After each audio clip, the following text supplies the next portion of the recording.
Welcome to Bold Talk series, where creativity, leadership, ideas, innovation come together. My name is Epi Ludvik, and today I have a privilege to have a short one-on-one conversation with David Carmell, founder of DATAROCKiT. David, great seeing you. Welcome to our Bold Talk series. How are you? I'm great, Epi. Thank you. And I just want to say thank you for all you do for people like me and the rest of us who are trying to always learn, engage, and be bold. Yeah, Thank you. absolutely.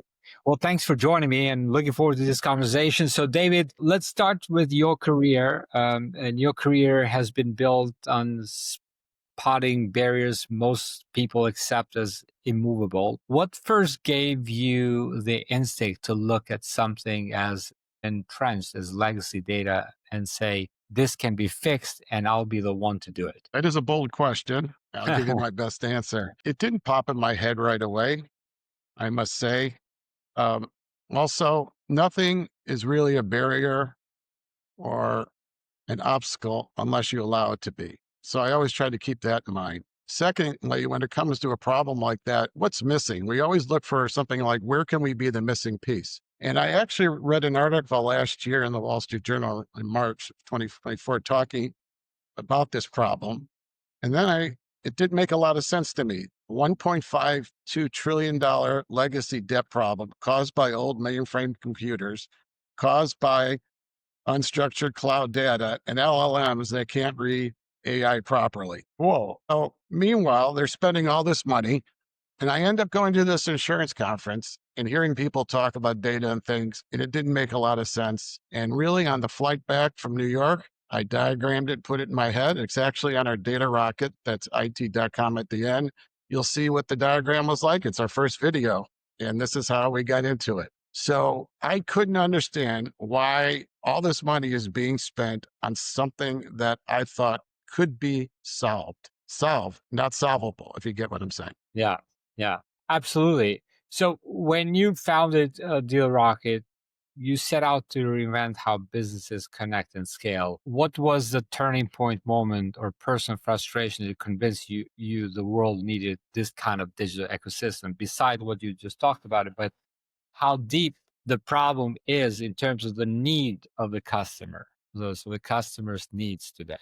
It's another great question. First of all, we always look at how do we unite people, business, and data so they can excel together? And keeping that in mind, and think about your own journeys as an entrepreneur, Epi, and what's the biggest problem out there? It's not knowing the right people. It's the amount of time that you spend away from doing the business of business, trying to raise money, trying to do this, trying to get that, trying to get traction, all those things why does it have to be so hard? That's everything. Why does it have to be so hard, whether it's people or data? It doesn't. So what I felt that should be done is, why can't we put together a community of common thinking people that all have the same thing, whether they're investors, large corporates that like to get their customer experience better, their employee experience, and plus getting engaged with this innovation ecosystem.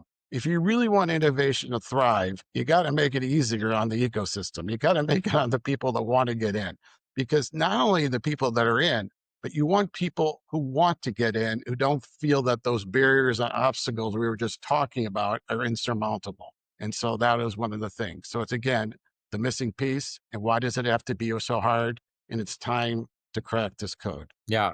Well, entrepreneurship often feels like walking through fire. Can you share a story where the odds were stacked against you and what you learned about resilience in the moment?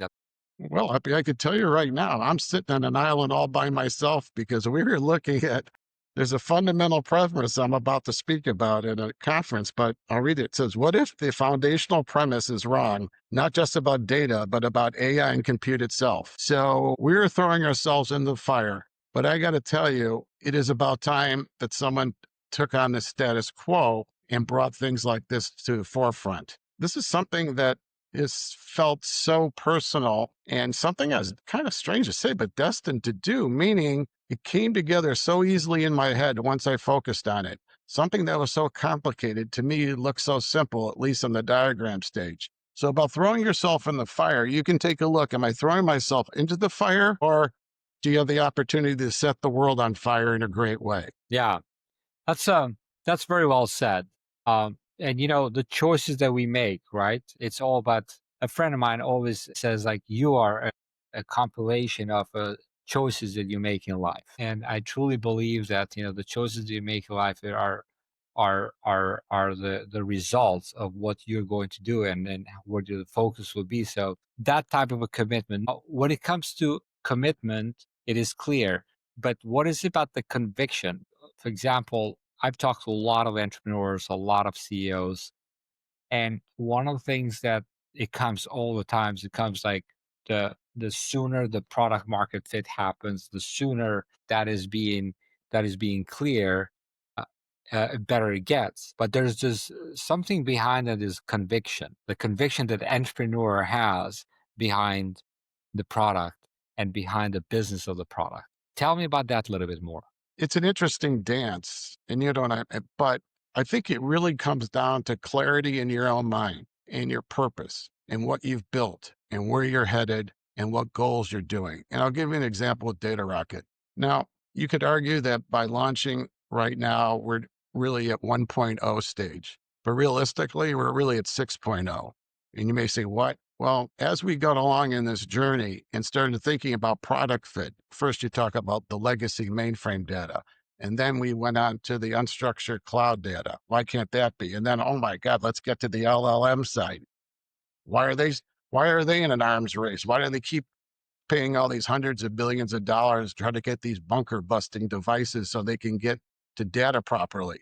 Well, this is the type of conviction that you need in your head. This is the type of clarity you need to bring to mind.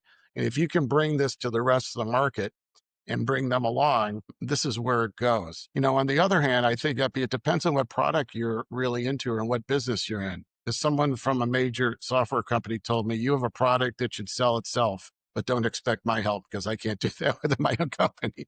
So I thought it was like, wow, that was a great compliment. Oh, but you get what I'm saying. But on the other hand, where's your niche? Where are you competing against? Are you competing against, is it price, right? Is it a better value of a product? Is it something that's really new? Are you creating a new market and carving one out? And that's one of the exciting things. I think you have to understand your place. In our case, at least with DataRockit, we play well with everybody. Our goal is not to have 1,000 David Carmells, excuse the expression, hang around like a bad smell, if you get my drift, but to get the product done, get it done very fast, seamlessly, and extraordinarily value, and that each of us can keep going on. We are very automated, very seamless. And, if you talk to CEOs or whatever it is and talk to them about what really needs to be done, how would they feel like having a spare 100 million to $1 billion every year in their pocket to spend how they want? Because that's what they're wasting away right now and not doing, having the clean AI ready data. And so, that's one of the more difficult areas to approach. But, when it's fast, seamless, like we have it, it's really great. And as a quick aside, Epi, excuse me for stepping your toes, but I wanted the product to fail. And you're going to say, what? And this is part of the entrepreneurial journey. A lot of times, what I've seen with entrepreneurs, they think their products is the greatest and they can't listen to criticism. So I always try to wear the opposite hat, that this is not good enough until it can pass certain things, if you get what I'm saying. And just keep it coming, keep it coming. I want it to fail. I want it to fail. But really, I want it to succeed, obviously. I want it to meet the highest standards possible so we can be very proud of what we're doing and hitting the ground, accelerating from day one. So that's part of the mindset that I think is somewhat missing in the marketplace today, is instead of being your biggest cheerleader, eventually become that, but also become your biggest critic, because you got to be able to look at it from both sides. Yeah. I'm with you. I mean, you got to really approach this with a constant feedback, and the way how I approach things now. I approach things now with a customer centric approach. Everything has to be from from their issues, from their problem, from their journey, and that feedback that comes in is what truly makes this product a great in all of the things that I do. Now, let's go back a little bit about legacy data. Legacy data has been called the dirty secret behind stalled AI adoption. How do you personally frame this challenge to executives who think AI is just about algorithms and models and not the foundation of clean, usable data? Well, I think it's who you're speaking to in the organization. If you're talking to CEO, what they want to know is, can you fix the problem? And what's the benefit to me and my company? Yeah, So if you talk to them, that's accretive to earnings, that you'll have the best data in the world, because without clean data, AI and innovation is not going to be as successful as it should be. I think that's a pretty good sales.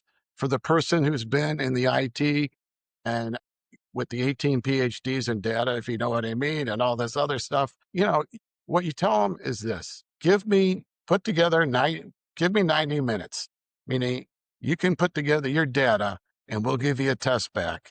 And if it doesn't meet your standards and it can't get you to this huge amount of number, this $100 million, even $1 billion savings, then you'll never hear from me again.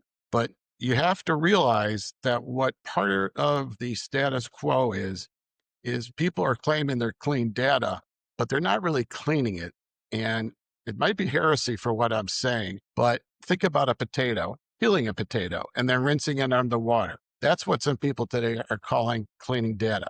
And that is not good enough for AI. So if you want to know about the hallucinations and why this is not being picked up, and why 80% of unstructured data and all mainframe data is incompatible with AI, well, there's your answer. wow. That is so true. That is so true. Now, the data and AI landscape is moving at a breathtaking pace. What is one prediction you hold, something you believe will happen in the next 5 years that most people in the industry would call it too radical at this moment? Well, I think there's going to be a consensus on the value of AI. Hmm. Right now, you have an extreme where I think MIT just came out with a study that 90% of CEOs are not seeing value. There's questions about the accuracy of AI because of the data. There's people like OpenAI spending all these hundreds of billions of dollars just trying to get data flowing and in an efficient way. But I think at the end of the day, and then there's people like President Trump who want the United States to be the leader in AI. But without the clean data, it's not going to happen. So I think eventually that there's no reason that data shouldn't flow in cleanly as easy it is to turn on your faucet.